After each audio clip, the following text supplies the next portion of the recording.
Tomorrow,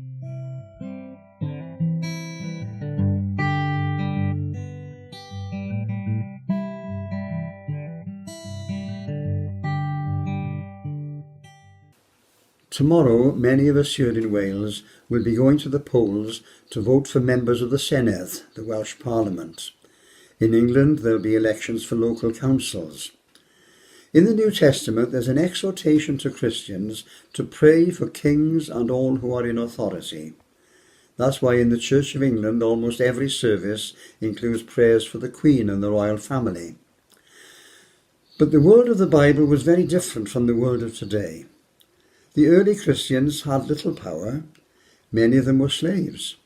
They lived under the Roman Empire. Whatever kings there were in those days were puppet kings who were subject to the authority of Rome.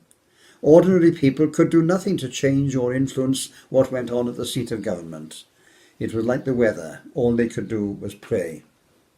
Today in Britain and many other countries we live in a democracy. We say the powers that be are ordained of God, but in fact the powers that be are there because we voted for them. We also have free speech.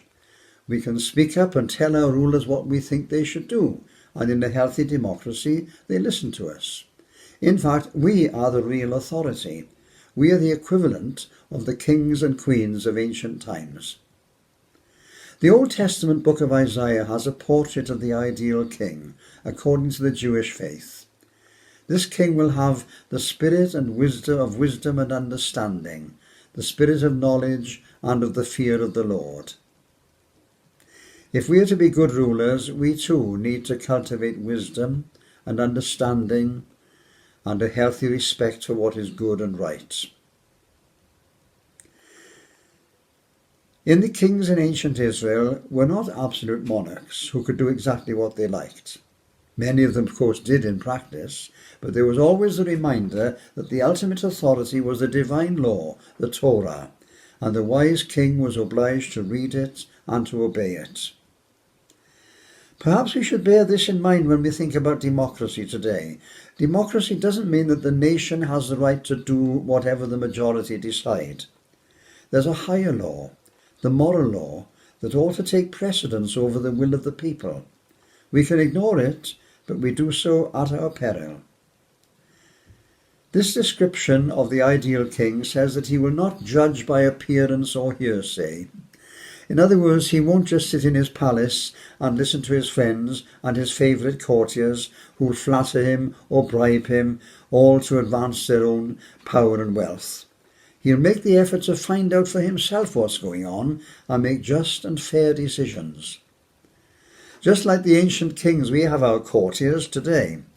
The mass media keep telling us how to use our democratic power. They flatter us by telling us what they think we want to hear, and they're doing it all for their own profit. Our votes should be dictated not simply by which paper we read or whose Twitter we follow. Like a responsible ruler, we should learn to bypass the courtiers and find out for ourselves. And of this ideal king, it is said, he will judge the poor fairly and defend the rights of the helpless. Lots of people at election time will be asking, what will this party do for me? How many candidates this week will be asked what they will do for the poor? A nation is judged by what happens to its poorest and most vulnerable citizens. That description of the ideal king takes off into this vision of a transformed world. The wolf shall live with the lamb, the leopard shall lie down with the kid, the nursing child shall play over the hole of the asp, and the weaned child shall put his hand on the adder's den. Is this meant literally? Or is it perhaps just a dramatic way of saying that under this wise ruler, the weak and the strong will live peaceably together, and the most vulnerable child will be safe? If we are the rulers, we have the power to make that kind of world. Of course, we won't achieve it just by putting a cross by the right name tomorrow. It's the work of a lifetime. Democracy, in the end, means that a government will do what it thinks its people want them to do. The challenge for us is to show what kind of world we want, and to show it not just by a vote, but by our living.